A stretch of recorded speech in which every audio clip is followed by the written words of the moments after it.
kuha na po tayo ng ilang update po and testimony from you with regards po sa pagkakapili ng Tubaran bilang isa po sa mga beneficiaryo ng Pantawid Pamilya Pilipino Program.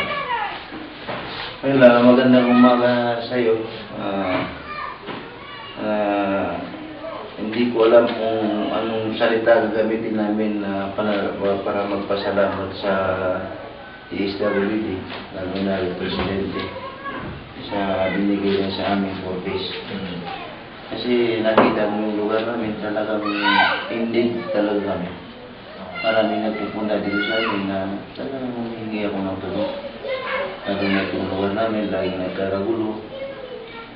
So, yung mga ginagawa ng mga kalaban natin na politiko, nabubulo sila, maraming namatay dito. So, talagang kailangan namin yung purpose. At yung purpose na ito, para naging daan, para nakita rin tayong magkakarito, magkakaaway ba. Kasi minsan, nung magpa-picture si Nasab, lahat dun dumating. Pati yung mga asawa ng mga karido ng ibang barangay, nakikita sila. Parang, tuwing nakikita kasi yung magkarido, parang nagkakano sila ba, nawawala yung galit ng bawat isa. So, napakalaking tulong ang naibigay sa amin ng office. Okay. So, far po mga ilang kaso na din ng mga dito ang nasettle dito because of forfeits? Sa ngayon wala pa. Pero yung mga tao nakikita-kita na walang nangyayaring gulo. Parang nagkakamayan pa sila, nagbigayan na sila. Kasi nung mag-release kami ng OP nila sa amin, tinitingnan ko yung mga tao, parang naghahalo-halo na sila. Alam ko magkakarido yun, magkakaaway sila, pero nagsama-sama sila sa isang lugar. Kaya parang sabi ko, mula nung yung purpose, wala namang nangyari ang toward incident dito sa amin. Ever since po nung maganda kang purpose dito? Oo, mula nung magpumasok yung purpose. Mayor, ano po yung mga iba pong mga pagbabago pa na inyo pong natumahayan na talagang malaki po yung impact sa community na dahil po sa paglalap po dito ng programang 4Ps? Well, una sa lahat, naging inspired yung mga tao ba? Naging, hindi sila makapaniwala na nabigyan sila ng pagkakataon. Kasi maraming babae na ni minsan hindi napunta ng land bank, nakapasok sila, first time. Tuwa sila, sabi nila. Ngayon, marami din hindi nakapag-aral, pero nabigyan ng allowance, sabi nila.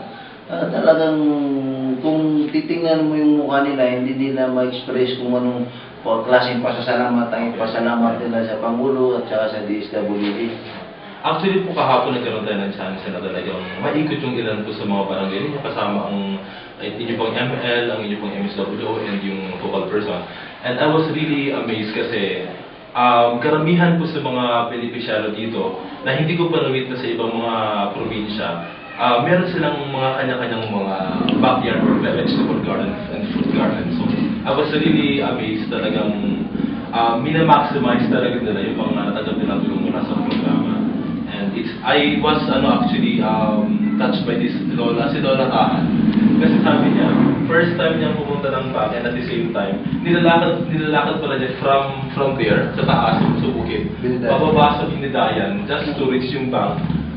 Talaga po naglakad siya, and it's grabe, talagang very amazing. Barangay Del Tumano. Talaga nilalakad talaga niya. So, yun, talagang very thankful siya because of the program. So kayo po sa part po ng LGU, ano po yung mga commitment po na ibibigay ninyo para po mas lalo po mapaigting yung pagpapatupad po ng programa, and at the same time po makapag-comply yung ating mga beneficiaryo sa mga hinihingi pong kondisyon ng programa?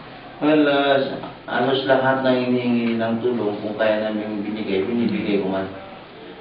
Sa transportation, sa kung ano kailangan ng mga tao, tulad ng pag-usap sa bangko o kaya sa DSWD na masyadong mahirapan yung mga tao bumaba, pumunta ng marami. Hinihingi ko na nadali na lang dito yung